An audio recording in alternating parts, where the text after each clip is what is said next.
Abe's LDP securing an expected victory in the upper house election. How are you advising clients now with their Japanese investments? The Nikkei 225 index has rallied 40% since the start of the year.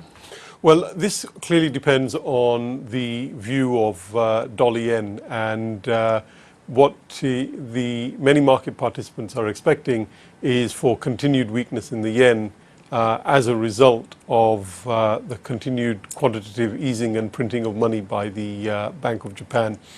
Now, there are some concerns over how much of this is already being factored in, and what is very clear is that the continued movement higher in Japan will be very much related to additional measures that are coming.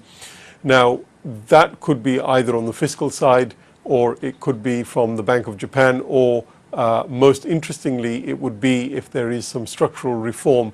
So here what I'm talking about are really the three arrows of Abe's strategy. And what is interesting is that the high on Japan was reached when the Bank of Japan said that there wasn't going to be any additional money, at least in the short term, and then the markets corrected. So for the time being, we remain longer term bullish, but in the short term we would remain constructive, but would probably prefer better levels to buy in at. It's certainly a market, as we saw on Friday, that can be very vulnerable to positioning and unwinding, and so some caution is warranted in that market. With the renewed money market volatility in China in the past week and Beijing's move to liberalize bank lending rates, how would you position on Chinese assets? I think the big problem for China is really the cost of capital, as opposed to the tinkering around with the rates for the banks. Obviously, it's a longer term positive for China, but the real question and the question that is immediate in the mind of the markets is what changes in terms of the short-term liquidity squeeze that many small and medium enterprises are facing, trying to carry over their loans in the next few months. I think that doesn't really get impacted by this move, but in terms of the longer-term liberalization of the Chinese financial system, it's a positive. It's very interesting to see this morning, for example, that the reaction of the Chinese banks to the move has actually been fairly muted, even though you would ordinarily expect their net interest margins to come under pressure. So not a dramatic game changer, but more of a longer term positive.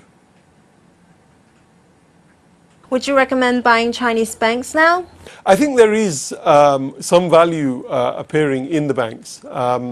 What has happened in China is that the market has already priced in a fair amount of bad news, and what has happened is that as you started seeing China strategists downgrading their numbers, you actually have seen a bounce in the market as the Federal Reserve came out and talked a bit more dovishly.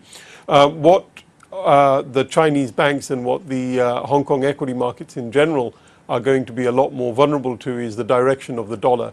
And at least in the short term, what Mr. Bernanke and his colleagues are telling us is that they are a bit more dovish, at least in the near term.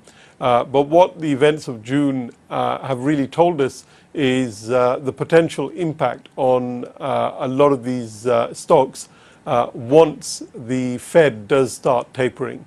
And in that environment, if you start getting a much stronger dollar accompanied by higher bond yields, then that's going to be a lot more negative. But at least in the short term, it does feel like the big selling that we had seen in June has abated, at least for the time being. And in the short term, for the next few weeks, maybe next month and a half, maybe, we do remain a bit more constructive than we were going into May and June.